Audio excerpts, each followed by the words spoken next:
Pai, vamos fazer nós dois um vídeo mostrando esse jogo aqui? Que tal? A gente fazer um vídeo mostrando esse jogo. Que tal? A gente fazer?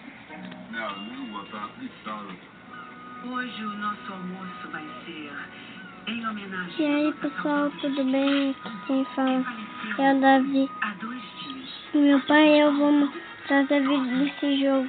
Acho que é Titan Dash. Acho que esse é o nome do jogo, né? Vamos aqui botar em 2 player pra gente jogar. A gente vai botar pistola, né? Porque é a melhor arma do jogo, sério.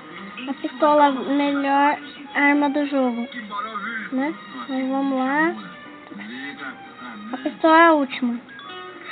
Podemos começar? Não, tô botando errado. Aqui vai. Bom, meu pai, vamos jogar de pistola, né? Vamos dar um play aqui agora. Agora, né?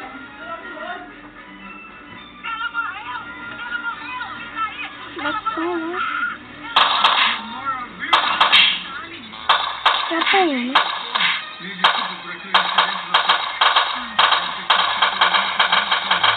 Esse é o jogo de artes marciais que a gente...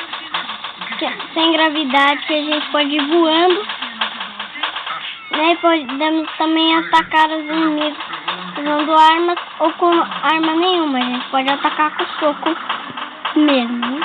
A gente pode atacar com o pé e com a mão. A gente pode botar armas no nosso carinha para a gente atirar também, né? Meu pai tá tentando me pistolar, que vamos dar uma pirada nele. Eu tô igual louco, o boneco, que eu não tô conseguindo dar tiro em você. O meu tá conseguindo, né? O meu tá voando aqui.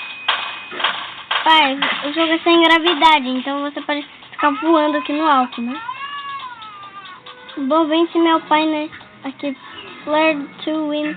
Vamos em mais uma aqui, porque essa partida ficou muito ladinho. Então, não conseguiu. Você deixou vencer. Pai, você pode voar aqui pra cima. Eu tô tentando voar, mas tá bravo, tô só tomando tiro. É porque eu vou ir pra cima primeiro, né? Tô muito matador. Ai, caramba! Sai! Ai, não, minha pistola. Pega! Nossa, eu te dei soco. Vou te matar, hein? Não! Peng! Não valeu.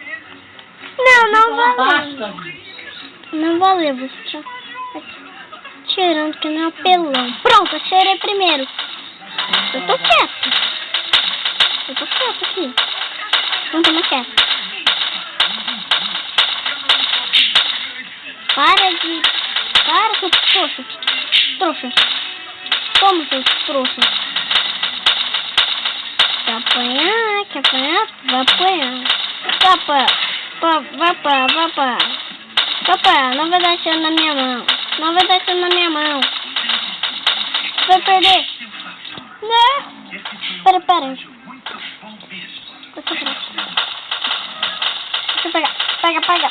Pega, peguei. Dá tiro nele, dá tiro. Não. Dá tiro no cara, dá tiro. Você deu um dano na minha cabeça nessa cena. Termina o vídeo então. Se você gostou, deixa um like, adiciona um favorito e ajuda muito a divulgação do canal. Muito obrigado que assistiram e até o próximo review. Valeu.